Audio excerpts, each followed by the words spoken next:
नमस्कार दोस्तों, कैसे हैं? उम्मीद करता हूं सकुशल होंगे। आज हम लोग बीपीएससी की तैयारी कैसे करें इसी रणनीति पर विस्तार से चर्चा करेंगे। बीपीएससी की तैयारी कब से करें, कहां से करें और क्यों करें, इन सारी प्रश्नों का आज हम लोग विस्तार से चर्चा करेंगे और समझेंगे कि आखिर बीपीएससी की तैयारी करने के बाद हमें क्या मिलने वाला है। बीपीएससी की तैयारी करने के लिए न्यूनतम शैक्षणिक योग्यता ग्रेजुएशन होता है। तो जैसे ही ग्रेजुएशन की पढ़ाई में एडमिशन लेते हैं वैसे ही हमें अगर तैयारी करना स्टार्ट करते हैं बीपीएससी का, तो निश्चित रूप से हमें कम समय में और पहली बार में सफलता मिल सकती है। तो इसलिए यह आवश्यक है कि हमें अगर पहले से तैयारी करते हैं तो वो ज़्यादा बेटर रहेगा, लेकिन अगर नहीं किए तो भी कोई बात नहीं है।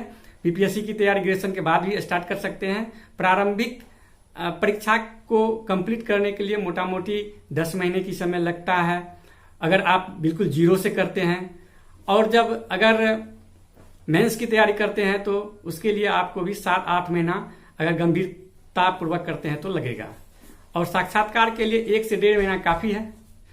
तो इस तरह अगर देखें तो बीपीएससी की तैयारी करने के लिए हमें प्रारंभ से करते हैं तो पहली बार में सफल हो जाते हैं। तो इसलिए अच्छी रणनीति के साथ हमें आगे बढ़ने की आवश्यकता है। बीपीएससी की तैयारी क्यों करें? तो स्वाभाविक बात है, बीपीएससी जो परीक्षा को आयोजित करती है उसके उपरांत जो हमें पद मिलता है तो वो काफी प्रभावशाली पद होता है। इसमें पद, प्रतिष्ठा और पावर सारे चीज हैं, और ये हमें समाज में कुछ करने का महत्वपूर्ण प्लेटफॉर्म देती है। अगर हम गरीबों के लिए कुछ करना चाहते हैं तो निश्चित रूप से बीपीएससी में पदाधिकारी बन करके गरीबों के कल्याण के लिए बहुत कुछ कर सकते हैं। तो हमें बीपीएससी की तैयारी करने, बीपीएससी जो है विभिन्न पदों के लिए जो बहाली करती है उसके लिए कितने चरणों में एग्जाम होता है, इसमें क्या ऑप्शनल लेनी चाहिए, इन सारी बातों को गहराई से अगर देखें तो अगर जो विषय से आप ग्रेजुएशन कर रहे हैं यदि वो विषय लेकर के आगे बढ़ते हैं ऑप्शनल के रूप में तो वो सबसे अच्छा रणनीति हो सकता है। वैसे जो विषय आपको ज्यादा रुचिकर लगे वही विषय लेना चाहिए। तो अगर जनरली देखा गया है कि स्टूडेंट ग्रेजुएशन किसी और विषय से और ऑप्शनल में कोई और विषय लेते हैं, कोई बात नहीं। आप अगर इस तरह के विषय लेते हैं, चेंज करते हैं, तो इसके लिए इंटरव्यू में एक प्रश्न के लिए तो आप तैयार रहे ही, क्योंकि आपसे ये जरूर पूछा जाएगा कि आपने विषय क्यों चेंज किया है। चलिए, और अब बीपीएससी कितने चरणों में एग्जाम लेती है इस पर चर्चा कर लेते हैं। बीपीएससी 3 चरणों में एग्जाम लेती है।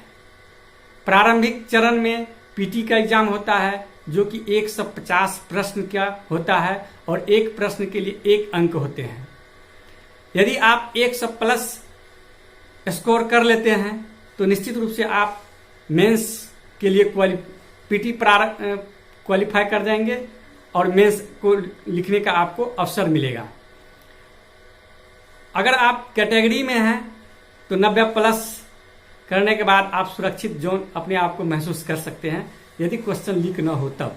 यही ट्रेंड रहा है।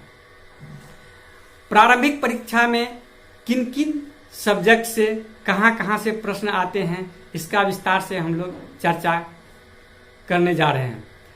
तो देखें तो इतिहास से लगभग 30 क्वेश्चन 5± हो सकता है, और कभी 35 भी आ जाता है, कभी 40 भी आ जाता है, लेकिन 30 निश्चित रूप से रहता है।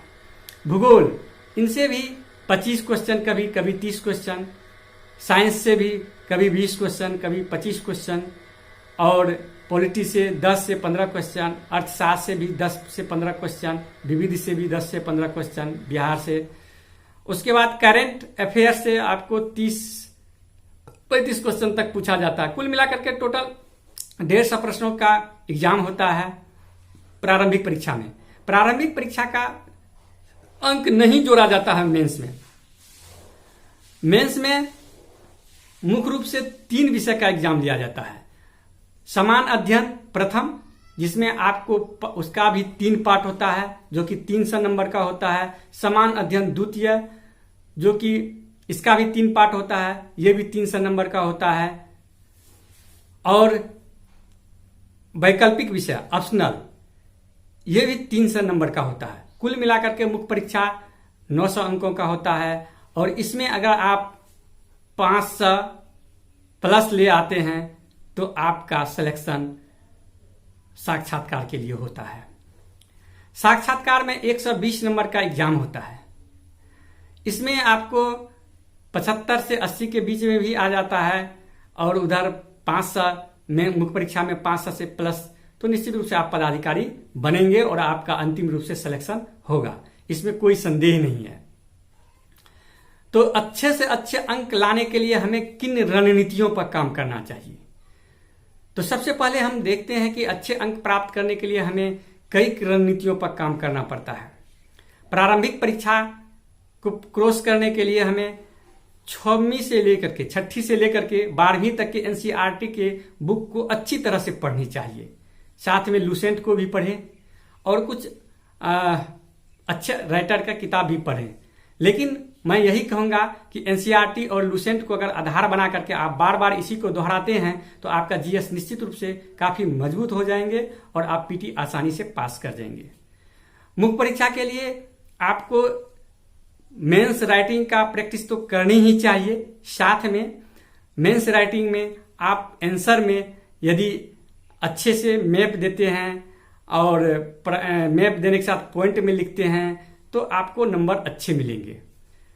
तो इस तरह से अगर देखें तो कई स्तर पर काम करने से हम अच्छी तरह से इस परीक्षा को पास कर सकते हैं। इस परीक्षा को पास करने के लिए कौन कौन से बुक होनी चाहिए उनका हमने एक टीजर में दे दिया है, आप उन्हें देखें।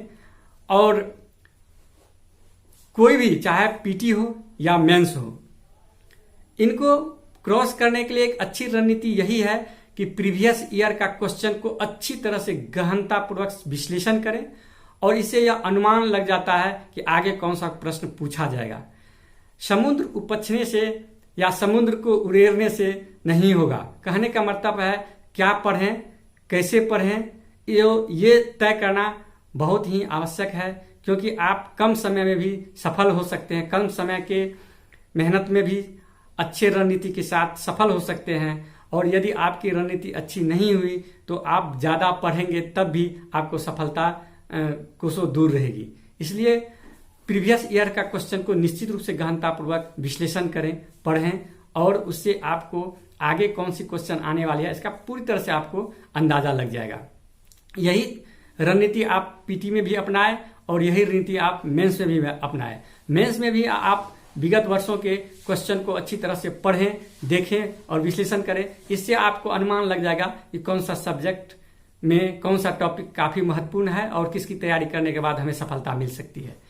तो इस तरह से आप पॉजिटिव रहें, हिम्मत के साथ, बड़े उत्साह और जोश के साथ तैयारी में लग जाइए, क्योंकि सीडीपीओ का एग्जाम सितंबर लास्ट में निश्चित रूप से ले लेगा और 67वीं बीपीएससी का एग्जाम आपको नवंबर दिसंबर में होने जा रहा है और इसका नोटिफिकेशन आपको अगस्त में आ जाएगा। तो दोस्तों, मैं आशा करता हूं कि आप सभी पूरे लगन से, पूरे उत्साह और जोश के साथ तैयारी में लगेंगे और निश्चित रूप से 67वीं बीपीएससी और सीडीपीओ में अपने लिए एक सीट रिजर्व रखेंगे, रिजर्व कर लेंगे, सुनिश्चित कर लेंगे। इसी शुभकामना के साथ धन्यवाद। अगर वीडियो अच्छा लगे तो इसे लाइक करें और हमारे चैनल बीपीएससी प्लेटफॉर्म को सब्सक्राइब करें। धन्यवाद।